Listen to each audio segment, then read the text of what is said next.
So, இன்னைக்கு double pump battery ஸ்ப்ரேயரோட ப்ளோயரோட installation தாங்க பார்க்க போறோம். ப்ளோயர் எப்படி ஃபிட் பண்ணி ரன் பண்றதுன்னு பார்த்துக்கலாம்.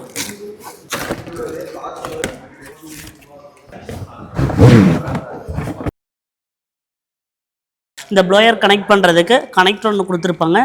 ஆல்ரெடி இதில் வந்து ஒரு நாசில் கொடுத்துருப்பாங்க. இது ரெண்டாவது நாசில். நம்ம 2 நாசில் இது வேணால் நம்ம போட்டு ரன் பண்ணிக்கலாம். சரிங்களா? அந்த 2 நாசில் போடுறதுக்கு ஓரிங்கு கொடுத்துருக்காங்க. ஓரிங் இன்செர்ட் பண்ணிக்கலாம். இது வந்து கனெக்டர், இது வந்து நாசிலுங்க. அந்த நாசில் ஃபிட் பண்ணுறதுக்காக ஓரிங் கொடுத்துருக்காங்க. உள்ள ஓரிங் வச்சுட்டு தான் இன்ஸ்டால் ஃபிட் பண்ணணும். சரிங்களா?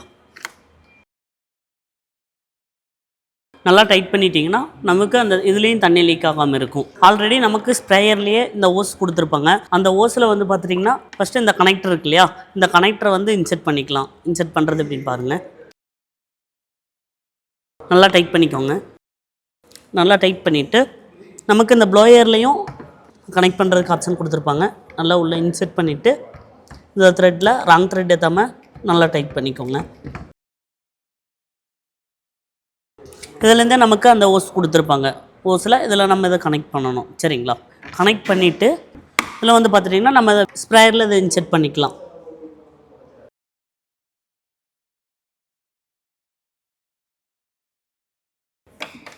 அப்புறம் நமக்கு இதுக்கு பவர் கேபிள் கொடுத்துருக்காங்க இல்லையா, பவர் கேபிள் வந்து நம்ம பேட்ரி சார்ஜ் பண்ணுறோம் இல்லையா, அந்த போர்ட்டில் இன்செர்ட் பண்ணணும்.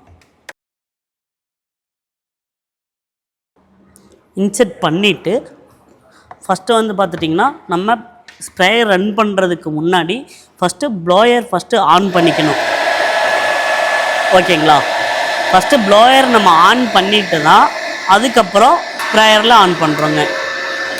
ப்ளோயரை ஆன் பண்ணிவிட்டு தான் பேட்ரி வந்து ஆன் பண்ணி நம்ம ரன் பண்ணணும். அப்படி இல்லாமல் நீங்கள் ஃபஸ்ட்டு பேட்ரி ஆன் பண்ணிவிட்டு ப்ளோயர் ஆன் பண்ணிங்கன்னா மருந்து வந்து வேஸ்ட்டாக கீழே இந்த பின்னாடி வழியாக தான் வரும். ஓகேங்களா?